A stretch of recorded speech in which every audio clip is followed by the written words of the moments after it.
우리는 하나님을 믿으면서도 항상 그 세상적인 기준과 또 인간적인 기준으로 남을 판단하고 또 자기를 판단하는 성향을 갖고 있습니다. 그러니까 하나님은 무조건적인 사랑과 포용으로 우리를 받아주시는데 괜히 우리 스스로 자격지심으로 하나님의 축복을 완전히 누리지 못하죠. 오늘 본문에서는 혹시 그런 마음을 가진 사람들에 대한 하나님의 격려와 확신의 메시지가 담겨 있습니다. 그러니까 우리가 하나님을 향한 정직한 마음과 또 예배하는 그 영을 가지기만 한다면 그 어떤 인간적인 어떤 단점도 핸디캡도 약점도 우리에게 문제가 되지 않습니다. 오늘 함께 읽은 오늘의 본문인 이 이사야서 56장의 전체 문맥을 보면 이 메시지의 수신이 누군지 알 수 있습니다. 고자와 이방인들입니다. 그러니까 신명기 23장에 보면 모세의 율법에 의해서 이 이방인 개종자들 또 불구자들, 이 고자들은 원래 하나님의 예배에 하나님의 성회에 들어올 수가 없었습니다. 철저히 배제되었죠. 그래서 바벨론 포로 생활하는 이스라엘 백성들에게 하나님의 구원과 회복의 메시지를 선포해 줬을 때에도 이들은 옛날에 모세의 율법을 생각하면서 자기들은 예외가 들어갈 수 없을 거라고 생각했습니다. 그러니까 하나님의 회복이 이루어져도 하나님의 회복이 와도 자기는 온전히 이스라엘의 회중에 속할 수 없을 것이라고 생각하면서 불안해했었습니다. 사실 이들에게도 힘든 속사정이 있었죠. 이들이 불구가 된 거는 다 본인의 의사와 상관없지 않습니까? 바벨론 70년 포로 생활하는 동안에 이방인들 중에서 오히려 노예로 잡혀온 이스라엘 백성들의 그 하나님을 믿고 또 개종한 사람들이 많았는데 이제 이스라엘 백성들이 포로 생활이 끝나고 다 돌아가고 나면 자신들이 소외당하고 쫓겨날 것이라는 두려움이 있었습니다. 또 이 고자들은 이 어떻게 된 사람들이냐 하면 이스라엘 포로민들 중에서 엘리트층들이 그러니까 바벨론에 많이 끌려갔지 않습니까? 근데 많은 똑똑한 소년들을 억지로 한간으로 만들었던 거죠. 그러니까 그들 역시 이스라엘로 돌아가는 그 귀환의 가까움에 따라서 하나님의 백성들 중에서 자기들은 아무 소용도 없는 무가치한 존재가 될 것이다 라고 생각했습니다. 그런데 하나님께서 이 선지자 이사야를 통해서 말씀하시기를 그런 두려움을 버리라고 하십니다.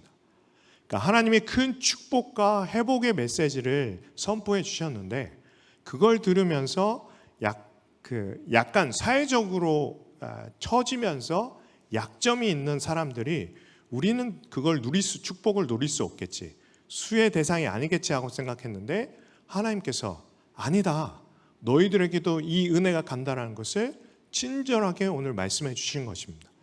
오늘 본문 앞부분 그 이사야서 56장 4절을 한번 보겠습니다. 띄워주시면 됩니다. 함께 읽겠습니다.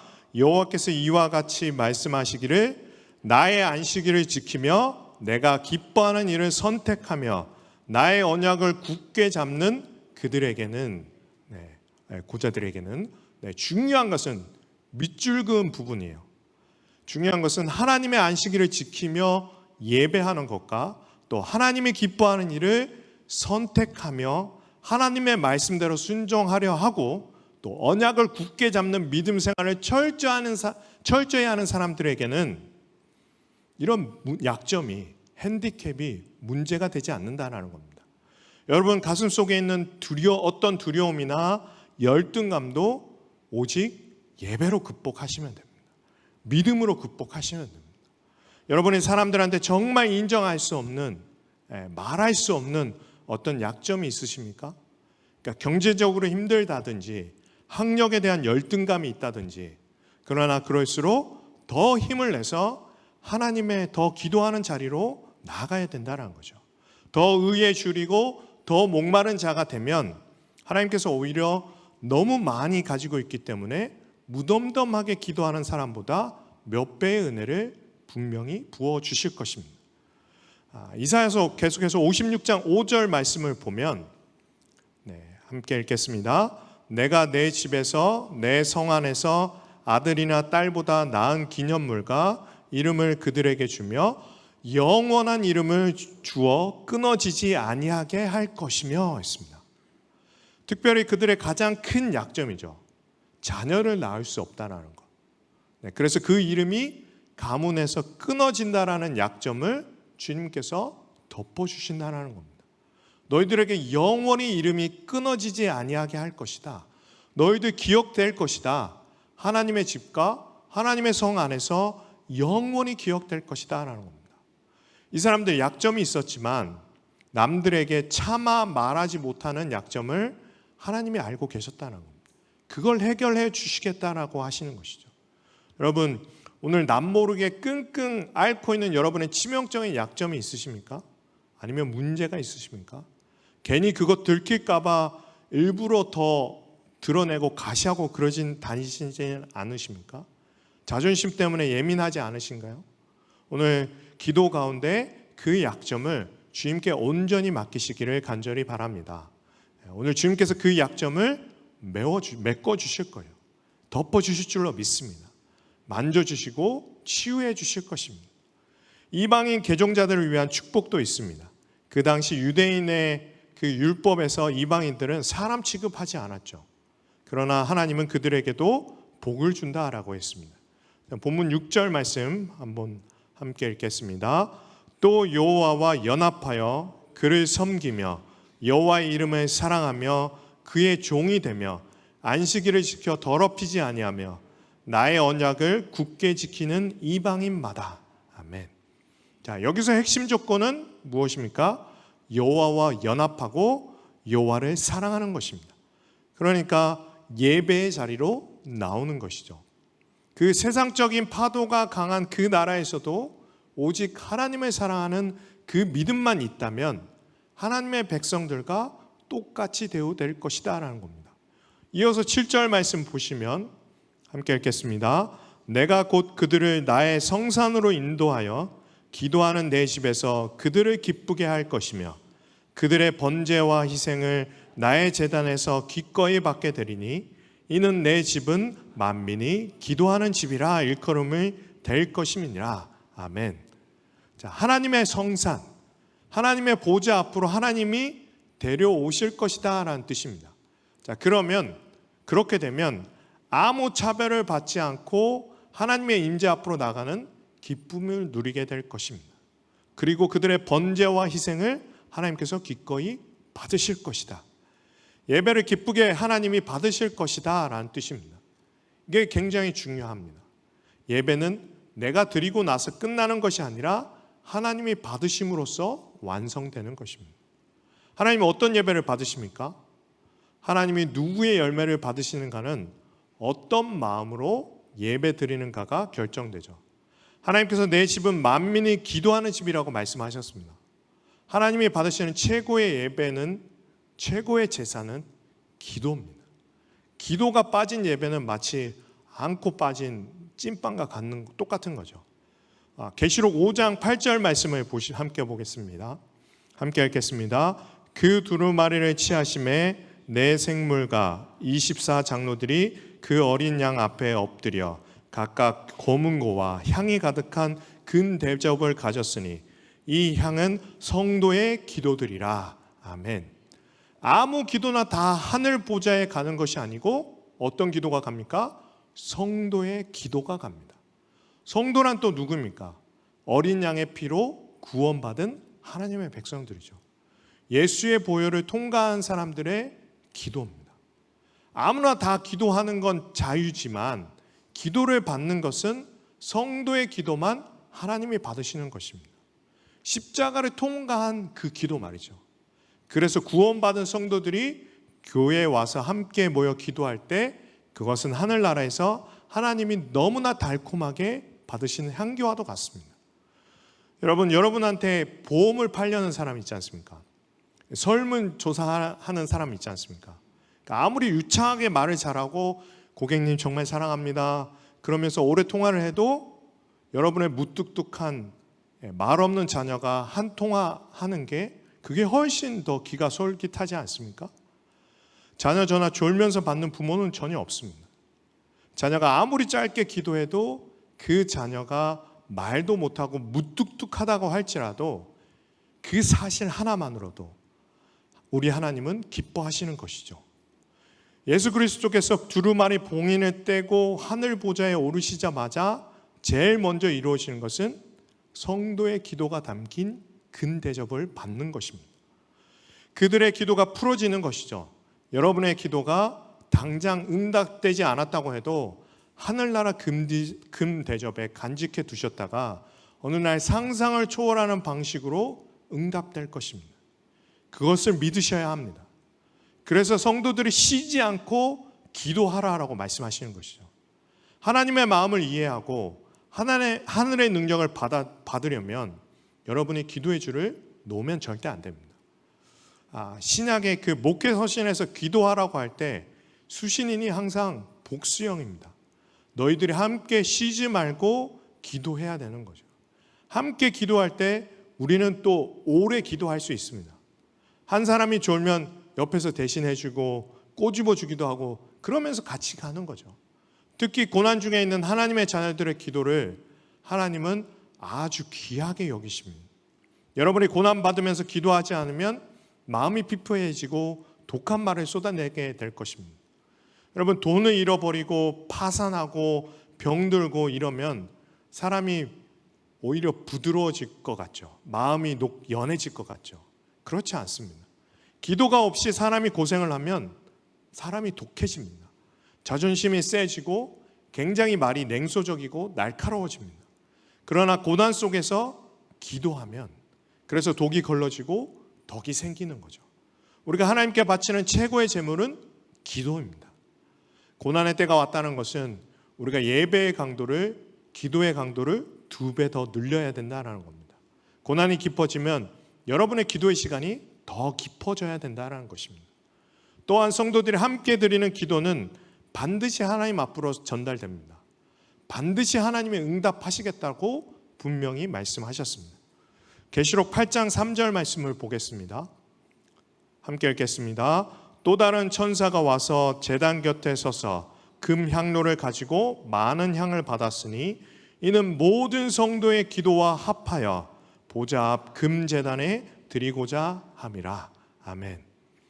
향과 모든 성도의 기도가 합해서 올라갑니다. 모든 성도의 기도를 합해서 간다. 고난이 올 때 특별히 모든 성도의 기도를 합할 필요가 있습니다. 같이 모여야 되는 거죠. 간절하고 강력한 이 공동체적인 기도를 말하는 겁니다. 교회 안으로 들어와서 이 공동체적인 기도만이 고난의 시대를 이겨갈 수 있는 영적인 저력을 우리에게 실어주는 것입니다. 하나님께서 이런 함께 손을 잡고 하는 교회적인 합심 기도에 대한 특별한 응답을 약속하셨습니다. 예수님께서 마태복음 18장 19절에서 말씀하셨죠. 진실로 다시 너희에게 이르노니 너희 종 두 사람이 땅에서 합심하여 무엇이든지 구하면 하늘에서 계신 내 아버지께서 그들을 위하여 이루게 하시리라 말씀하셨습니다. 딱 2사람만 있으면 됩니다. 부부가 합심해서 기도하면 여러분의 가정은 기적을 체험하게 될 것입니다. 그 부서에, 내가 봉사하는 부서에 2사람만 기도의 동역자가 있으면 그 부서는 완전히 달라질 것입니다. 여러분이 구역장이 되시면 구역원 중에서 딱 1명만 더 구역장의 기도 동역자가 되어달라고 부탁하십시오. 그 구역에 역사가 일어날 것입니다. 여러분, 모든 사람에게 꼭 1-2명은 기도의 동역자들이 있으시길 바랍니다. 특별히 리더십의 자리에 서면 꼭 가서 저의 기도의 동역자가 되어달라고 부탁을 하십시오. 그렇게 해서 기도의 동역자들이 많아져서 손잡고 기도하는 기도 조력자들이 우리 교회 곳곳에서 형성되기를 바랍니다. 교회 사조직은 안 됩니다만, 그렇지만 기도 조직은 많아도 괜찮은 것이죠. 구약에서 제사를 드릴 때 하나님이 받으셨는지 안 받으셨는지 2가지로 확인을 합니다. 제물이 첫째는 완전히 탔느냐 안 탔느냐, 둘째는 연기가 올라갈 때 똑바로 올라갔느냐입니다. 하나님이 받으시는 제물은 완전히 타버리고 연기가 거침없이 똑바로 올라가는데 성도의 기도가 바로 그렇게 쫙 올라가는 것이죠. 우리가 방금 읽은 그 계시록 8장 3절 그 다음 절에 보면 그 기도 응답으로 천사가 땅에다가 대접을 쏟아붓고 7개 하나님의 심판의 칼이 세상 권세들을 때리기 시작합니다. 심판하기 시작합니다. 죄로 물든 세상이 성도의 기도 응답으로부터 무너지게 되는 것이죠. 예수님께서 그래서 항상 기도하고 낙심하지 말라고 하셨습니다.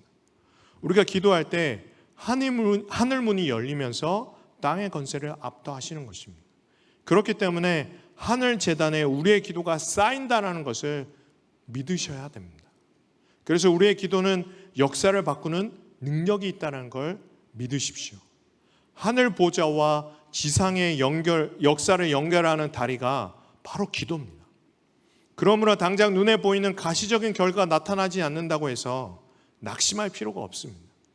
우리의 기도가 이 땅에서는 아무것도 아닌 것 같죠. 하늘에서는 얼마나 엄청난 힘이 있는지 모릅니다.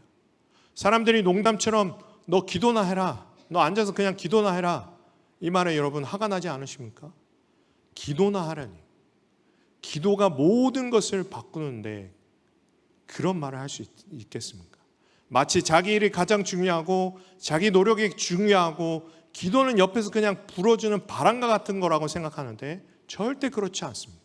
기도가 중심입니다. 야고보서 말씀대로 의인의 기도는 역사하는 힘이 많다라고 했습니다. 이 땅에서 일어나는 엄청난 사건들이 하늘 보좌에서 하나님의 결정으로 이루어지는데 그 하나님의 결정에 항송하게도 우리의 기도가 영향을 미칩니다. 성도들의 기도는 하나님의 마음을 움직이는 가장 강력한 도구가 됩니다. 하나님께서는 성도들의 기도를 통해서 역사하십니다. 세상을 향해서 가지고 계시는 하나님의 계획들이 우리 성도들의 기도를 통해서 이루어져 가기 때문에 여러분이 뭔가 잘못된 것을 보면 자꾸 말로 그 사람을 비판하고 고쳐주려고 하지 말고 기도하십시오. 기도하는 중에 만약 여러분의 생각이 잘못된 거면 여러분을 하나님이 변하게 하실 것이고 그 사람이 변해야 된다면 반드시 하나님이 변하게 하실 것입니다. 말이 기도보다 많은 사람은 자기가 고쳐야 된다라고 생각하는 것이죠. 그렇지 않습니다. 아닙니다. 하나님이 고치실 것입니다.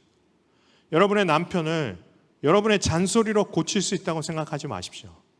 그래서 남편을 향한 잔소리의 시간을 반으로 줄이고 기도의 시간을 2배로 늘리는 겁니다. 여러분의 자녀들 여러분의 말로 고칠 수 있다고 생각하는 건 교만입니다. 교만. 그러면 부모와 자녀 간의 간극만 넓혀질 뿐입니다. 기도로 많이 풀어야 신경질 나게 말썽을 피우면 피울수록 온몸에 힘을 잡고 참고 기도하면서 이런 축복의 통로 같은 이라고 하시면서 이렇게 자녀를 축복하면서 기도하며 기도에 맡겨버리며 기다리는 것입니다. 여러분의 잔소리보다 더 강력한 하나님의 개입이 있으실 줄로 믿습니다. 이 사실을 생각한다면 밤이나 낮이나 날마다 기도하러 엎드릴 때마다 우리의 자세는 달라질 것입니다. 성경은 우리가 그리스도와 함께 왕노릇할 것이라고 말씀하셨습니다. 너희가 땅에서 무엇이든지 매이거나 풀리면 하늘에서나 풀리거나 매일 것이라고 말씀했습니다. 이게 다 기도 얘기죠. 기도하는 사람이 하늘의 아버지께 얘기해서 땅의 역사를 바꾸는 것입니다. 기도하는 사람이 아버지의 뜻을 땅으로 풀어내는 겁니다. 그러므로 우리는 세상의 자질구레한 문제와 고민들을 위축되지 말고 기도로서 하나님의 권세에 참여하는 자답게 거룩한 당당함을 회복해야 될 필요가 있습니다. 여러분, 하나님은 우리에게 격려하십니다. 당당해지라고 말씀하십니다. 자신감을 회복하라고 하십니다. 세상 앞에 기죽지 말라고 말씀하십니다. 저와 여러분은 거룩한 당당함과 기쁨을 회복할 수 있게 되기를 바랍니다. 치명적인 약점을 너무 신경 쓰지 마십시오. 그 약점을 오히려 하나님은 디딤돌로 사용하실 것이라고 믿습니다. 주님 말씀하십니다. 내 집은 만민이 기도하는 집이다. 이 말씀을 예수님께서 누가복음 19장에서 인용하신 것 여러분 기억하십니까? 6월절 예루살렘 성전을 가셨다가 그 몰려든 수많은 사람들을 향한 장사판, 남대문 시장의 그 완전히 시끄러운 장터 같은 그 모습을 바꿔버린 걸 보면서 예수님께서 격분하셨지 않습니까? 그래서 채찍으로 다 엎어버리셨죠. 예수님께서 모욕과 비난을 당하시면서도 그렇게 분노하신 적은 없었습니다. 그런데 무엇이 예수님을 분노케 했습니까? 하나님의 집의 거룩을 훼손했을 때 분노케 했습니다. 예수님이 그만큼 주님의 집, 교회의 거룩을 중요하게 생각하신다는 뜻입니다. 그때나 지금이나 교회가 세상의 상업주의나 명예나 권력과 인간적인 방법들에, 세상적인 방법들에 물들어 타락하면 반드시 예수님의 진노의 해초리를 맞게 될 것입니다. 무엇이 거룩한 교회이고 무엇이 거룩하지 않은 교회이겠습니까? 십자가 많이 달아놓으면 거룩한 교회일까요? 여러 가지 기준이 있겠지만 가장 중요한 구분 기준은 그 교회가 기도하는 교회냐 아니냐입니다. 그게 구분 기준입니다. 그 당시 성전이 상업주의가 팡치는 강도의 소굴이 된 까닭이 무엇입니까? 교회에서 기도가 사라졌기 때문입니다. 저 제사장들로부터 세워진 자들로부터 기도하지 않았기 때문에 기도가 사라지니까 상업주의가 들어온 것이죠. 예수님은 내 집은 기도하는 집이라고 말씀하셨습니다. 교회는 주님의 집입니다. 주님이 주인이시고 주님이 다스리시는 곳입니다. 그러므로 교회 운영 철학은 주님이 결정하십니다. 교회 우선순위도 주님이 결정하시는데 주님이 가장 기뻐하시는 교회는 절대 우선순위는 기도의 집입니다. 교회의 머리 되신 주님께서 교회는 만민이 기도하는 집이다라고 말씀하십니다. 그렇게 분명히 말씀하셨습니다. 하나님의 자녀들이 모여서 기도하며 주님과 교제하고 그 능력을 가지고, 기도의 능력을 가지고 서로 사랑하고 교제하는 곳이 교회입니다. 예수의 보혈로 구원받은 사람들이 모여서 기도하며 하늘과 연결되어 있는 것이 바로 교회입니다. 교회가 성경을 가르치죠. 그렇지만 학교는 아닙니다. 그래서 성경 공부 모임에서도 기도가 사라지면 안 됩니다. 교회가 좋은 일을 하고 가난한 사람들을 돕습니다. 그렇지만 교회가 사회복지센터나 NGO는 아니지 않습니까? 교회가 구제하기 위해서 존재하는 것은 아니죠. 교회는 기도하는 것입니다. 기도의 힘을 가지고 그것들을 할 수 있는 것, 구제도 할 수 있는 것입니다. 교회는 또 많은 프로그램들이 필요합니다. 그러나 프로그램들이 기도를 병행하는 정도가 아니라 기도 안에서 모든 프로그램들이 돌아가게 해야 됩니다. 우리는 다른 프로그램들과 함께 기도하는 게 아니라 기도라는 바탕 안에서 모든 사역들을 하는 것입니다. 하나님은 교회가 기도하면서 모든 일을 할 때 하늘문을 여시고 그 교회 곳곳에 성령을 부어주실 것입니다. 오늘날의 교회들이 일도 많고 회의도 많이 하는데 능력이 없는 건 교회적으로 기도하지 않았기 때문입니다. 교회가 말이 많고 은혜가 없다, 그건 기도하지 않기 때문이죠. 교회가 부흥하지 못한다, 목숨 걸고 기도하지 않기 때문이죠. 영적 권위에 대한 존경심이 없다, 기도하지 않아서 그렇습니다.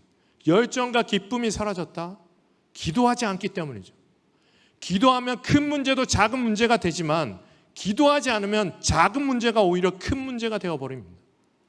간단하게 끝낼 수 있는 회의가 막 복잡해지고 감정적으로 되어버리는 것이죠. 그러므로 2000년 전이나 오늘날 지금이나 교회가 살기 위해서는 반드시 기도의 불길이 있어야 될 줄로 믿습니다. 기도하면 교회가 거룩해지고 순결해집니다. 그러면 어둠의 영이 떠나버립니다. 하나님의 임재가 충만해집니다. 예배 형식이 조금 서툴고 실수가 있어도, 찬양팀의 음정 박자가 좀 틀려도, 너무 자주 틀리면 안 되겠지만 지금 조금 틀리는 건 괜찮지 않습니까? 하나님이 원하시는 것은 하나님의 상한 심령들이 기도하면서 예배 드린다는 거죠. 우리 찬양팀 연습 시간 사이사이에 울면서 서로를 끌어안고 기도하고 찬양 준비한다면 찬양이 달라질 줄로 믿습니다. 물론 잘하시지만 조금 더 달라진다는 거죠. 우리 주일학교 교육부 교사분들이, 선생님들이 공과 준비하시면서 하나님 앞에 엎드려 자복하고 교사들끼리 끌어안고 기도하고 주일날 아이들이 끌어안고 기도해 주는 일이 계속해서 교육부서에 일어난다면 이 다음 세대의 부흥은 더욱 불같이 일어날 줄로 믿습니다. 주님의 마음을 기쁘게 해드리면 교회의 영적인 답답함이 거치고 하늘의 은혜와 기쁨이 교회를 충만하게 만드는 것이죠. 뭐든지 여러분 재미가 붙어야 되지 않습니까? 기도를 즐길 수 있을 정도로 수행하듯이 고독하고 힘들게 하는 게 아니라 기도하는 게 재미가 나서 하기를 간절히 바랍니다. 성령이 주시는 재미로 하는 거죠. 인간적인 힘으로 기도하면 5분, 10분도 굉장히 힘듭니다. 성령이 주시는 힘으로 기도하면 신나고 힘이 나서 그렇게 기도하는 것이죠. 여러분이 즐겁게, 신나게, 기쁘게 기도하기를 간절히 바랍니다.